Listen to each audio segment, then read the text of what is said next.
Emotions ബോഡിയിൽ എവിടേക്കാണ് store ചെയ്യുന്നതെന്ന് പറഞ്ഞു തുടങ്ങിയതുകൊണ്ടാവാം ഇനിയും ഇമോഷൻസിനെ കുറിച്ച് പറയാനായിട്ടാണ് മനസ്സിൽ തോന്നുന്നത്.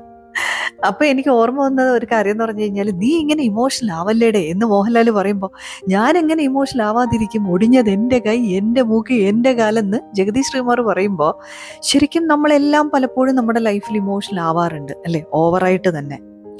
അപ്പോൾ ശരിക്കും ഈ ഒരു ഇമോഷണൽ റെഗുലേഷൻ എന്ന് പറയുന്ന ഒരു ടേം, അല്ലെങ്കിൽ ഒരു കാര്യത്തിൻ്റെ അവയർനെസ് നമുക്ക് പലപ്പോഴും ആരും അതിനെക്കുറിച്ച് സംസാരിക്കാറില്ല.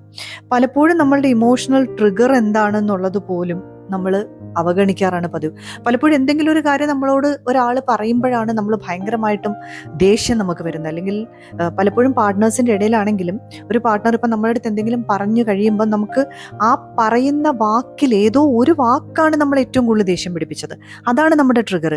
ആ വാക്കിൻ്റെ പിന്നിലുള്ള ഇമോഷനാണ് നമ്മുടെ ട്രിഗർ. അതായത് ഇപ്പം നമ്മളോട് പറയാണ്, നിനക്ക് ഒറ്റയ്ക്ക് ആ കാര്യം ചെയ്തുകൂടെ എന്ന് ചോദിക്കുമ്പോൾ നമുക്ക് ദേഷ്യം വരുന്നത്, അപ്പോൾ എന്നോട് സ്നേഹമില്ല, അല്ലെങ്കിൽ എന്നെ ഒഴിവാക്കി എന്ന് പറയുന്ന ഒരു കാര്യം കൊണ്ടാണ് എനിക്ക് അത്രയും ട്രിഗറിങ് ആയത്. അപ്പൊ ഇങ്ങനെയുള്ള പല കാര്യങ്ങളും നമ്മളെ ഇമോഷണൽ ഇംബാലൻസസ് ഉണ്ടാക്കാറുണ്ട്. ദേഷ്യം വരാറുണ്ട്, നമുക്ക് ആലോചിച്ച് ഓവർ തിങ്ക് ചെയ്ത് നമുക്ക് സങ്കടം വരാറുണ്ട്, നമുക്ക് ഒറ്റപ്പെടൽ വരാറുണ്ട്. അപ്പൊ അതെല്ലാം ഇമ്പോർട്ടൻ്റ് ആയിട്ടുള്ള കാര്യങ്ങൾ തന്നെയാണ്. പക്ഷെ മിക്കപ്പോഴും നമ്മൾ അതിനെ അവഗണിക്കാറാണ് പതിവ് അല്ലേ. അപ്പം ശരിക്കും നമ്മളെ പറഞ്ഞു പഠിപ്പിച്ചിരിക്കുന്നത് എന്താണ്? നമ്മളെ പറഞ്ഞു പഠിപ്പിച്ചിരിക്കുന്ന ഒരു കാര്യം, ദേഷ്യം കാണിക്കരുത്, ദേഷ്യം വന്നാലും ദേഷ്യം കാണിക്കാൻ പാടില്ല, സങ്കടം വന്നാലും കരയരുത്, ഉറക്കച്ചിരിക്കരുത്. ഇങ്ങനെയുള്ള ഈ നോകളിലാണ് നമ്മൾ പിന്നെ നമുക്ക് എന്താ ഫീൽ ചെയ്യണമെന്ന് പോലും നമ്മൾ പലപ്പോഴും ശ്രദ്ധിക്കാറില്ല. പലപ്പോഴും എൻ്റെ മുന്നിൽ വന്നിരിക്കുന്നവരോട് ഞാൻ ചോദിക്കാറുണ്ട്, നിങ്ങളെ ബോഡിയിൽ എവിടെയാണ് ഫീൽ ചെയ്യുന്നത്, നിങ്ങൾക്ക് ഇപ്പം എന്താ ഫീൽ? എനിക്ക് പ്രത്യേകിച്ച് ഒന്നും ഫീൽ ചെയ്യണില്ല madam, then I am feeling. അപ്പം നമുക്ക് പിന്നീട് ആ ഫീലിംഗ് എന്താണെന്ന് പോലും, അതായത് നമ്മളുടെ ഇമോഷൻ നമ്മൾ ഫീൽ ചെയ്യുന്നത് അതെന്താണ് എന്ന് പേരിടാൻ പോലും നമുക്ക് അറിഞ്ഞുകൂടാത്ത അവസ്ഥയാണ്. നമുക്ക് പോസിറ്റീവായ ഇമോഷൻസ് പോലെ തന്നെ നമുക്ക് നെഗറ്റീവായിട്ടുള്ള ഇമോഷൻസ് നമ്മുടെ ലൈഫിലുണ്ട്. പലപ്പോഴും നമ്മൾ വാശി പിടിക്കും, പോസിറ്റീവായിട്ടുള്ള ഇമോഷൻസ് മാത്രം മതി, നെഗറ്റീവ് വേണ്ട, ഈ അസൂയയും കുശുമ്പും ദേഷ്യമൊന്നും നമുക്ക് വേണ്ട.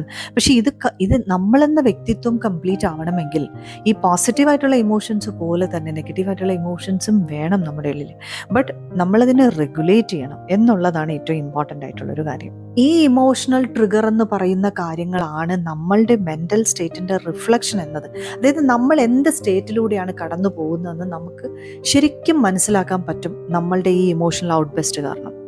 അപ്പം ശരിക്കും ദേഷ്യമാണ്, ഭയങ്കര ദേഷ്യമാണ്, നമ്മൾ പലരിടത്തും പറയാറുണ്ട് ഭയങ്കര ദേഷ്യമാണ്. പക്ഷേ ശരി, ഓഷോൻ്റെ ഫിയർ എന്ന ബുക്കിൽ പറഞ്ഞിരിക്കുന്ന ഒരു കാര്യമാണ്, ഈ ദേഷ്യത്തിൻ്റെ പിന്നിൽ നഷ്ടപ്പെടുമോ എന്നുള്ള ഭയമാണ്.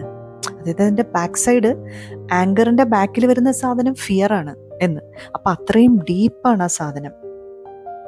അപ്പം ഇനി ഇത്രയും ഇമോഷൻസ് ഇമ്പോർട്ടൻ്റ് ആണെന്ന് ഞാൻ പറഞ്ഞു. ഇമോഷൻസിന് നിങ്ങൾ നെഗ്ലക്റ്റ് ചെയ്യരുതെന്ന് പറഞ്ഞു. നിങ്ങളതിനെ ഫീൽ ചെയ്യണം, അല്ലെങ്കിൽ എങ്ങനെയാണ് നമ്മൾ അതിനെ റെഗുലേറ്റ് ചെയ്യേണ്ടത് എന്നും കൂടി ഞാൻ പറയണ്ടേ. അത് ഇനി എൻ്റെ ഇതിൻ്റെ പാർട്ട് 2 ആയിട്ട് നമുക്ക് എങ്ങനെയാണ് ആ ഒരു ഇമോഷണൽ റെഗുലേഷൻ, എന്തൊക്കെ മെത്തേഡ്സ് നമുക്ക് യൂസ് ചെയ്ത് നമ്മളുടെ ഇമോഷണൽ റെഗുലേഷൻ ചെയ്യാം, അല്ലെങ്കിൽ എന്താണ് കുറച്ച് പ്രാക്ടിക്കൽ വേസ് എന്നതെല്ലാം നമുക്ക് ഡിസ്കസ് ചെയ്യാം. Okay, thank you so much. Bye bye, take care.